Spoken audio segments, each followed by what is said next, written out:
Good morning. I'm Katherine Hambleton from NASA's Office of Communications. Welcome to the post-launch news conference for Orbital ATK's 9th contracted cargo resupply mission to the space station. Orbital ATK's Cygnus cargo spacecraft is on its way to the space station, and the Antares rocket lifted off at 4:44 a.m. Eastern Time from the Mid-Atlantic Regional Spaceport's Launch Pad 0A here at Wallops Flight Facility. Cygnus is scheduled to arrive on Wednesday, May 24th. And here to give us the latest, we have Kirk Shireman, International Space Station Program Manager from NASA's Johnson Space Center in Houston. Frank DeMauro, we've got Kurt Eberly first, Vice President and Antares Program Manager, Orbital ATK.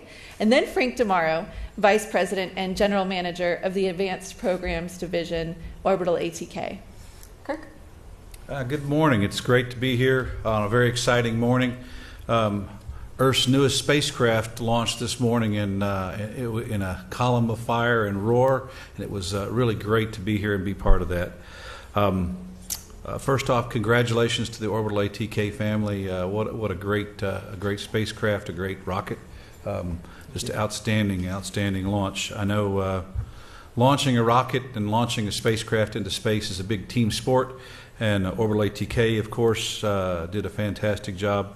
NASA Wallops and Goddard were involved and did a great job. Mars and people all around the country were really involved in this. And so very, very pleased with how the mission started and how the mission's progressing.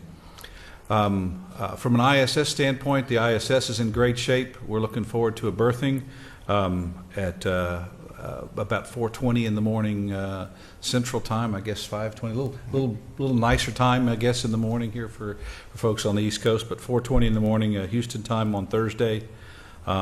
Looking forward to having over a ton of new utilization cargo on board the International Space Station and having Cygnus up there and staying for quite some time to have a successful mission. So again, congratulations to Orbital ATK, and we're really looking forward to a great mission. Thank you. Okay, thank you, Kirk. I'll just talk a little bit about the Antares launch this morning. We're really excited. Looks like a really good launch for us. We were, if you're monitoring some of the minus count, we were working a few issues that we had to fight through. First, we had a nitrogen regulator on our medium pressure supply out on the launch pad that was kind of not regulating at the set pressure. And we had actually scrambled the red team to start going out to the pad to adjust that, which we've had to do before. But we actually were able to open some valves remotely and get assurance that regulator was flowing enough gas, and it was regulating at a good enough pressure for us. So we got past that. The range actually had some issues with their radars, their local radars. They have to have 2 of the 3 local radars working. They had 2 of them down at one point and went red. They were able to fix both of them, so they had 3 active radars by launch time, so that cleared up. So that was really good work on their part to fix those. And then we worked weather for a while, and there are these what are called triggered lightning constraints, which basically the rocket and its plume can actually trigger lightning from clouds, even if there's no lightning observed or present. So those are safety rules to make sure that the range can always have control of the rocket. And there's one, the cumulus cloud tops rule, that we were violating. I think it was 30 minutes before launch. So and we were looking at the radar, and there was one little cell right over where we were planning to fly. So that was causing concern, but eventually it moved off to the east, and most of that weather went off. And so we did push to the end of the 5-minute window just to give more time for the weather to progress out more to the east, and the range went green, and we were very happy about that. And everything else was very smooth. Counted down right to the end with no further issues. So I think we have some video that we could roll of the launch. Okay, and here we are before launch, close to ignition. Again, we ignite the engines, and we do a health check on each of the engines, make sure the turbo pumps are up and spinning properly. That's why there's this delay here. And then we rock back the tail, rapid retract, and we throttle up. In about 3.5 seconds after L0 time, we're lifting off. So we go straight up for quite a while, and you can see that low cloud deck that we went through there. that was broken enough it wasn't a concern for the visibility. And there we are appearing. And then we start pitching over and going southeast. And first stage burns for 3.5 minutes, basically. You may have noticed that at around 50 seconds we throttle down the engines, and you may have heard those calls. And then we, after we get through the highest loading period, we throttle back up to 100% for the rest of the first stage burn. So I think that's enough. We cut off first stage based on speed. Everything looked fine. We were maybe a little bit ahead of time, which is maybe indicative of a little extra performance from the engines, like we've seen in the last couple flights. And then stage 2 ignited. That was right on the money. Saw very little steering, and any extra energy we basically insert at the perigee, and then any extra energy we let the apogee ride high. And so the apogee was a bit higher than nominal. So we ended up in 198 kilometers by 319 kilometers. So we were predicting 190 by 290. So we're a little bit high. That's great, and we'll factor that into our modeling and try to take advantage of that in the future. The inclination was right on at 51.63, and we separated Cygnus a little bit early. And so Frank, over to you. All right. Thank you, Kurt. Good morning, everybody. It's a great day to be a Cygnus. We're now in orbit. After a tremendous ride on Kurt's Antares rocket, his team did a great job managing the few issues we had. The spacecraft separated, as Kurt said, a little bit early, but we got communications with the spacecraft immediately after separation. That's exciting for us because on this spacecraft we're actually flying a new and upgraded communication system. So that worked extremely well. We were able to get telemetry and commands into the spacecraft essentially immediately after separation. We began to initialize the spacecraft, the attitude control system, and then the propulsion system. And the other systems all initialized perfectly, just as we expected.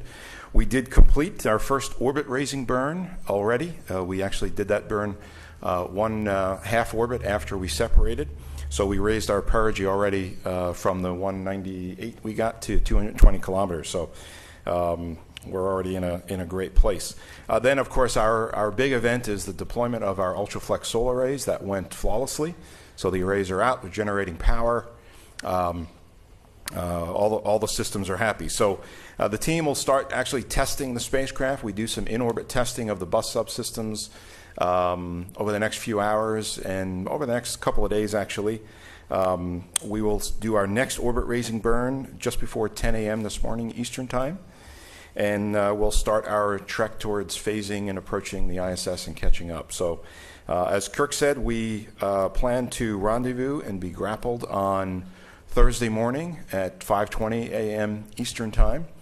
And I did the math. I have to go into the control center on Thursday about the same time I have to come into the control center tonight. So that's very easy for me. I don't have to change the alarms on my phone. So, but no, the spacecraft's in great shape. We're really excited to get to the ISS and deliver the cargo, the scientific experiments, and get the mission going. So we're looking forward to the next couple of days and then be at the station for the next couple of months.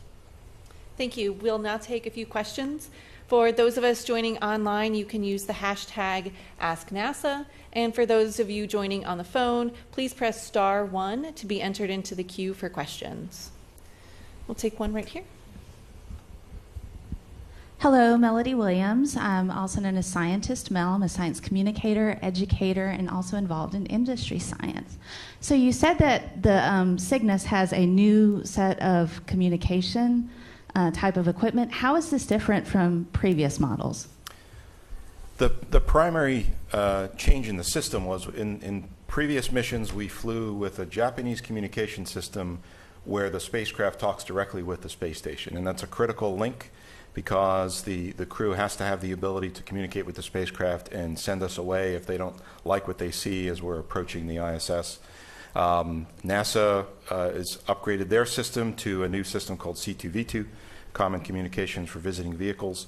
That was really a requirement for the CRS-2 contract, but we decided to implement it early on this particular mission. So part of that process, we also upgraded our regular telemetry and command system. And so the entire communication system was upgraded and modified. It went through all of the qualification testing, ground checkout, ground to space checkout, and that all went extremely well. And so now we're flying that system, and so far so good. Thank you. We've got another one over here. Hi, Chelsea Goad, space.com. I have a question kind of for all three of you. Having seen, I'm sure, many beautiful launches, what would you say to someone considering going to a launch live for the first time? I could, let me take, I'll at least start it, because I actually talked to a number of people who had not seen a launch this morning. I had the chance, or it seems like this morning, maybe it was last night, but there's a group of German students who actually built a payload that flew, and I had a chance to speak to them. And the thing I told them to do was to enjoy the experience. Don't try to get your camera out or your iPhone or whatever. Actually, just experience it. So if you have to, take a quick selfie. And I said the thing is, especially a night launch, it's just magnificent. The light lights up not only the rocket, but it lights up the entire area. It's just beautiful. It's like a star going up, and then the vibration. You actually feel the launch. And so I said those are the things I would look for. But just enjoy it. Just experience it. Don't try to film it, because if you do, you'll be disappointed. Your film never actually captures what the experience is. So that's what I did. I guess I would add to that that a lot of people have an emotional response when they see a rocket launch. So I think it's something that I think it's great to experience, and I think you should. And I'll just add, I think it is an extremely special event. They don't happen that often, and certainly on this program where we launch a couple of times a year. And so it's been a real pleasure for me. I've been able to expose some folks to launches that haven't seen them before. So if you ever have a chance to go, my suggestion would be do it. Go for it. Yeah. Thank you. Do we have other questions here in the room? Take one down here. Ken Kramer, Rocket STEM, and Space Up Close for Kirk and Frank. Are you looking any more into using the Cygnus as a free flyer, longer term? And does NASA have an interest in running experiments in a free flying Cygnus at all? Thanks. So Frank, does NASA have experience? No. Well, on the Cygnus side, yes. We plan on one of the missions coming up early part of next year of doing a long duration Cygnus mission, where we will have a system on board that will allow us, after we depart the ISS, to fly around for up to a year. We'll be able to demonstrate the use of control moment gyros, and then be a hosting platform for science that does want that. What we can provide is a pretty pristine microgravity environment. So our idea would be to fly away from the ISS, demonstrate the CMG use on Cygnus, demonstrate the ability for Cygnus to fly around. We'll have missions going on at the same time as we're flying that vehicle, so we'll have multiple Cygnus vehicles in orbit at the same time. And then the plan would be to host experiments and then eventually bring them back to the ISS for the crew to take them off and see how that experiment went. And it's actually something, once we demonstrate, we want to be able to do on all of our missions. It's a platform that we can offer folks and we can provide relatively frequent access to space, and we think it's something people will be very interested in doing once we demonstrate it. And from a NASA perspective, first off, on OA-8, for the very first time, we actually took a payload out of the ISS, put it into Cygnus, and while Cygnus was berthed to ISS, we actually ran that payload. And that was really important to us because we're actually running out of payload rack space on ISS. We're going to increase that by about 5 racks when HTV arrives. But right now we're really limited, and we'll be limited again. And so having Cygnus as being kind of an extension of payload space for ISS is really important. a number of payloads that we fly on ISS actually are very sensitive to accelerations, disturbances, and it turns out people generate some of those. And so some of the experiments, in fact, one we launched today, a Cold Atom Lab is a perfect example. It likes a very, very quiet environment to execute. So the plan is to execute that while the crew sleeps. So the ground will actually execute a lot of those runs while the crew sleeps. But you could take the same kind of idea and execute it in a free flyer. So you could put experiments on Cygnus.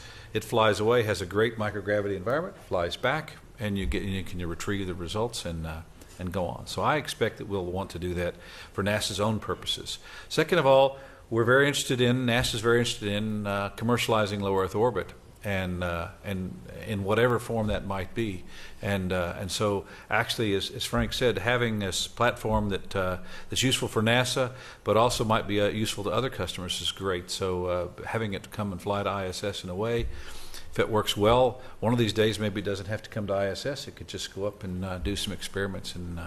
So on its own. So I think that goes towards NASA's goal of commercializing low Earth orbit as well. Thank you. We'll now take a question from the phone.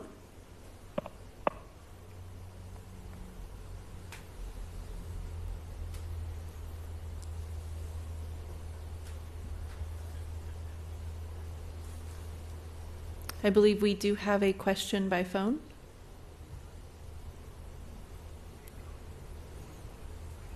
Stephen Clark, your line is open. Hi, this is Stephen Clark from Spaceflight Now. I have a couple of questions, if I can. First for Kirk, Sharman, and maybe Frank, if you both want to comment. Can you talk about your plans to do a demonstration on this flight? I think this is the first time you've used a commercial vehicle to try this. So can you speak about the importance of that capability, any special planning that went into it, and does it open up more options for your end-of-life planning for stations such as deorbiting? And I have one more as well after that. Thanks. What was the? It's about the reboost. Oh, about reboost DTO. So, sorry, that broke up just a little bit. But yes, on this flight, we plan to actually reboost the station a little bit with Cygnus. I would say it's more of a demonstration. It's 0.06 meters per second, I think, is what our plan is. For it's actually a very small amount of reboost. But it turns out there's a lot of work involved in preparing to do a reboost, both on the Cygnus side, but also on the International Space Station side. And this was really to demonstrate that, to go through all the analysis to make sure it would function correctly. And so we're looking forward to doing it. We've actually chosen an optimum time to do it when we've pitched the station over for another reason anyway. So it'll be great. We'll test it out, see if it works, and it definitely opens up options for us in the future. We continue to have to reboost. The station is reboosted several times a year, number one, and then of course, as you mentioned, at the end of life, we'll have to deboost the station, and of course, you have to do that very carefully. It's a very large station. We want to put it in at a specific place over the planet, and we'll need a lot of capability at that time as well. So a great first step. And I look forward to the future steps as well. Yeah, I think I'll just add to that. One of the things that enables this capability is Cygnus has 32 relatively small thrusters that we use for maneuvering the spacecraft, but we have one large thruster which provides 100 pounds of thrust, and it's a very efficient bipropellant engine. And so that amount of thrust is actually a pretty good balance of not imparting too big a force on the ISS, but giving it enough of a delta V and it being efficient in its fuel usage that provides this capability. And so we've done a lot of work between our engineering team and the space station engineering team to make sure everything's in place, all the safeguards are in place. But it's something we're actually very excited about demonstrating the capability. We typically carry a good amount of fuel on the spacecraft to prepare for multiple rendezvous in case they're necessary. In this particular mission, we carried extra fuel because of the new communication system. We wanted to have some additional capability in that sense, so we'll use some of that extra fuel. But our team is excited. We hope to be able to do that test towards the end of our stay on the ISS, and hopefully that's another aspect of Cygnus that NASA can use for its uses in the future. Thank you. Stephen, was there a second part to your question? Yes, yes. Just a follow-up. Do you, for Kirk, would you foresee any issues with demonstrating reboost with Dragon on a future mission, and are there plans for that? I would say there are definitely no plans at this point in time. It's probably not, and the reason is more the way the Dragon is configured. One, it returns, so it carries some extra mass up that Cygnus doesn't have to, and it has the trunk. So really, it's limited by the amount of fuel. One of the benefits is ultimately Dragon will dock to the space station, and where it docks is actually a pretty good place to impart that reboost. But I think because of the other benefits and limitations of that vehicle, I don't know that we'll be doing a large amount of reboost there. Cygnus has the capability relatively easily, at least I'll say it's easy. Frank might feel differently, but we could add on some capability to actually take a lot more prop up to space station and do much larger reboosts with Cygnus. And I think that's the path we're looking at for right now. We'll see how this goes, and who knows what the future will hold. Thank you. I believe we had another question. We'll come here first. Thank you.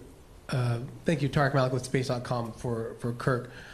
We talked a lot about the science riding on this mission. I'm just curious if there's any goodies for the crew themselves. Father's Day is coming up. I'm not sure.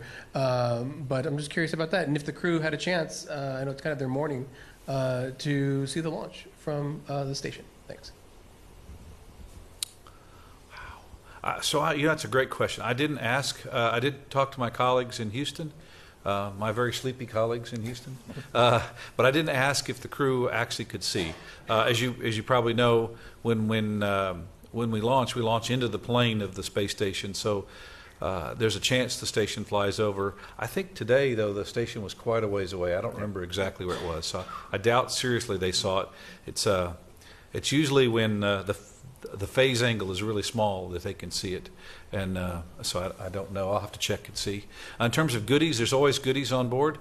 So we always fly some bonus food containers up to the crew. As far as specifics on this one, I'm sorry, I don't know of anything. I wish I could tell you it was something great. I'm sure it was great. I just don't happen to know what it was. So we try to fly something that each crew member really likes. So I'm sure there's something there for them to look forward to. Thank you. We'll take one back here.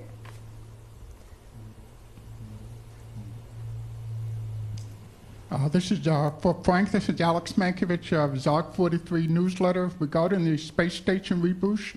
Which mission control center will initiate that and coordinate that? Will that be done with Orbital ATK's control center out of Dulles, Virginia?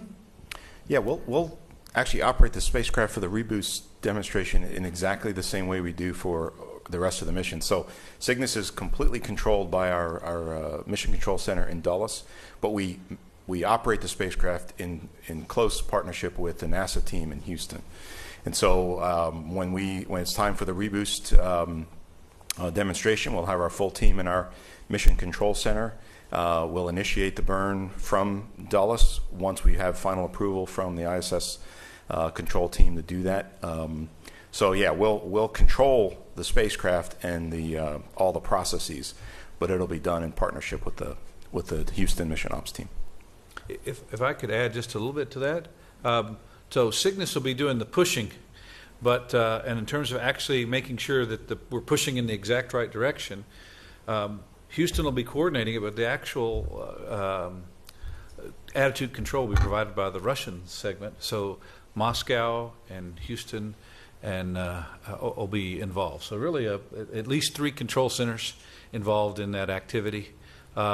Most likely there'll be some payload activities that are limited, and you might very well have the European control center and the Japanese control center involved too. So it really might be an event that's controlled around the world. So as a lot of things in ISS, it tends to be very international and highly coupled. But Cygnus and the OA Orbital ATK team fits right in in those types of operations. So I'm sure it'll be handled very professionally.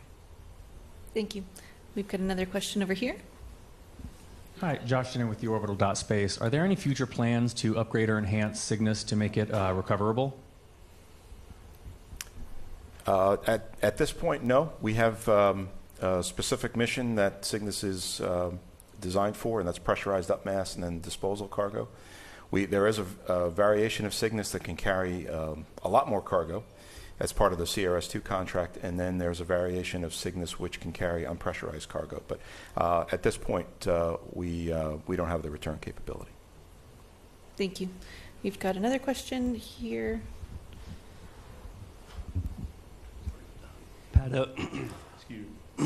Pato from RocketLaunch.live. First of all, congratulations. And probably for Mr. DeMauro, just thinking about the future of flights out of Wallops, I understand that Virginia Space is doing some upgrades, I believe, and there's going to be some Minotaur flights coming up out of Pad 0B. Is that correct? Could you talk about maybe progress on that? Yeah, I'll handle that. Update? Yeah, sure. Yeah, so we, Orbital ATK, we launched the Minotaur launch vehicle, which is part of the OSP, Orbital Suborbital Program for the Air Force.